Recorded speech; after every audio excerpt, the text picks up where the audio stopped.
What it do? Welcome to the J-Boy Sports Podcast. Please like, share, and subscribe if you enjoy the content. If you don't love the content, you can still do those things because you could help a brother out, and a brother would help you out. Make sure that you comment because we will have conversations there. I will reply because ball is life. Make sure that you...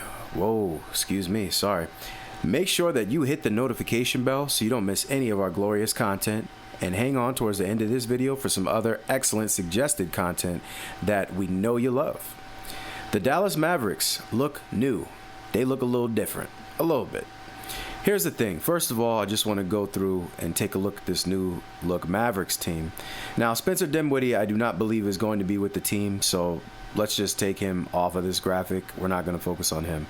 A player that is missing that I would rather be in this spot that I just don't have the picture set up for is actually, what's that guy's name? Max Christie. Max Christie is a baller. I'm a Laker fan. He was on the Lakers. Actually sad I had to let him go. I like Max Christie. He's tall. He's long. Pause, no diddy. And he can shoot the three. He can put the ball on the floor. He's a very talented player. Excellent defender. All right, excellent defender. So let's just put him in that spot and then still look at this roster. Some people are hating on the fact that the Mavericks are picking up D'Angelo Russell. I actually think it's an excellent pickup. Kyrie Irving's his knee, I think it was his MCL or something like that. So he's down. He's going to be out until like January, March, something like that, right? January, February at least, in my opinion. So he's not going to be around. You're going to need somebody to right the ship and keep everybody humble. Now, here's the thing. Russell can do that. He's a better playmaker probably than Kyrie Irving. He's a pretty good shooter and a pretty good scorer. Not quite the shooter or scorer as Kyrie Irving, but he definitely can run a team. He can handle the ball. He can definitely shoot. He can definitely score. And he's an excellent playmaker. So you put him in that Kyrie spot till Kyrie comes back. You still got Klay Thompson, who can still shoot the lights out when he's open. He's going to be open on this team, ladies and gentlemen. Even with Kyrie out, Russell is more than adequate and can get people open shots. He is very good off the pick and roll if you put the ball in his hands. There are some LeBron/Laker fans, mainly LeBron fans, who will complain about D'Angelo Russell, but I'm not one of them. When we had him on our team, he shot like over 40%, and he was a good player, but you took the ball out of his hands and put it in LeBron's. He's a point guard who handles the ball and is best in pick and roll. What did you expect to happen? Now he's just a spot-up shooter? What if they close out? What if they don't let him shoot? Last year, he was making some crazy shots where he was catching the ball and literally not even bending his knees, just letting it go and making it. He went through some streaks where he was really, really hot. Pause, no diddy. So I have faith in D'Angelo Russell in this lineup. Now, he's not a great defender, but here's the thing. Here's the kicker. Look at who you got around him. Klay Thompson, still an adequate defender, still can do a pretty good job on that end. Now you got Cooper Flagg. We don't know exactly what Cooper Flagg is going to be, but he's about 6'8", 6'9", 7-foot wingspan, I'm guessing, something like that. So you put him and Klay out there to help on the perimeter. Now you got Anthony Davis and Derek Lively or Gafford behind him. He's got help, guys. Anthony Davis is arguably the best defender in the NBA. And definitely the most versatile. And definitely the best defender plus scorer in the NBA. Him. He's the best dual threat player in the NBA, in my opinion, when he's healthy. So he's going to have some backup behind him. Now, like I said, Spencer's not going to be there, but you throw in Max Christie. Max Christie was starting some of the games. And he is a very, very, very good player. And I hope he actually continues to grow. And to be honest with you, I wouldn't be surprised if they bought Cooper off the bench to start with and actually started Max Christie. Or Najee Harris, who we're going to go to next. Najee's a baller, and he's tough. He's big. I don't know exactly how big. In fact, let's just see. Let's look it up. How tall is Najee Harris? Excuse me, Marshall. How tall is Najee Marshall? Here's information from Wikipedia, the free encyclopedia. He's 6'6", 220 pounds. And he's strong. Like, I seen him run over LeBron a couple of times when they played last year, which is not easy to do. Even if LeBron's older, he's still gigantic. He ran over him a couple of times, put a body into him, put an elbow into his chest. So I like Najee. Najee can score. He's not afraid. So I like his game. Then you have PJ. PJ's a good player. He's about 6'9", 6'10". Really could play power forward in most lineups if you wanted him to. got a little off in the playoffs. Without Kyrie, he really couldn't find his shot. He couldn't get open.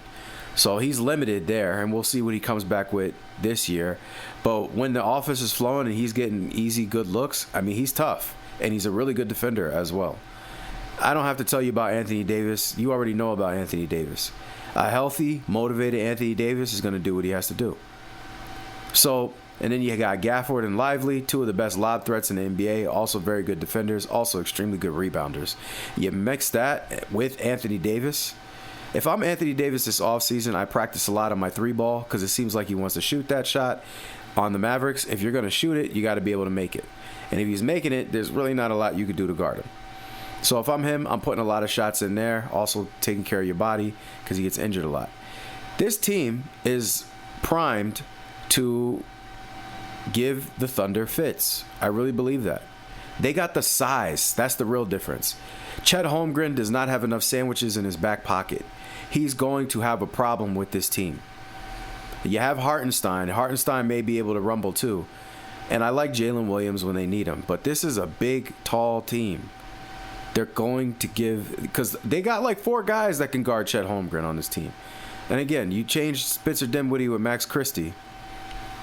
And essentially, you know, he's another tall, lanky guy. So you put all these guys out there that can defend all these players on the floor. The Thunder could have some issues with this team. I believe that. So they got to be careful. They got to watch a team like this. I think they're the scariest team in the West, not named the Thunder, in my opinion. I'm not a fan of the Rockets. I don't believe in KD's leadership, so I'm not going to go down that route. But I do think this team's tough. Kyrie, Clay, Cooper Flag, or Max Christie, or P.J. Washington, whichever one you want to start, Anthony Davis and Derek Lively or Gafford. Najee coming off the bench, who could also be a starter, in my opinion. They're going to be tough. So I'm excited to see this team play. It's going to be a while before they're all healthy because Kyrie's going to be out for a while. But I am interested to see how they start, and I'm really interested to see what type of Anthony Davis we're going to get. Contrary to the belief of what the media, in fact, the media even said it, LeBron betrayed him for Luka Doncic. Now you get a chance to have the last laugh, Anthony. You get a chance to run back at Luka and LeBron and put them in their place all season long because you're in the same conference. Can you do it? Can you dig it, my guy? That matchup is going to be extremely interesting throughout the course of the season. Because if Anthony Davis has any testosterone in his body, he should want to kill them and seek revenge on LeBron for lying and playing him out and being a shady snake. So, what do you think? Do you think Dallas is going to be tough? Do you think Dallas has what it takes to really challenge the Thunder, when 100% healthy? What if they can challenge them before they're 100% healthy? That's scary. So let me know what you think in the comment section. Make sure that you comment because I will reply. Ball is life. Like, share, and subscribe. We've got excellent content. Heat coming all summer. Make sure you keep tuning in. Hit that notification bell so you don't miss any of our glorious content. And hang on towards the end of this video for more of our glorious content in suggested video form. Truly appreciate you. Really thankful that you listened this long. I really, really, really am happy to have you on this channel paying attention to my content. I'm very humble. Much love. That somehow you never get over leaving me, and when you feel like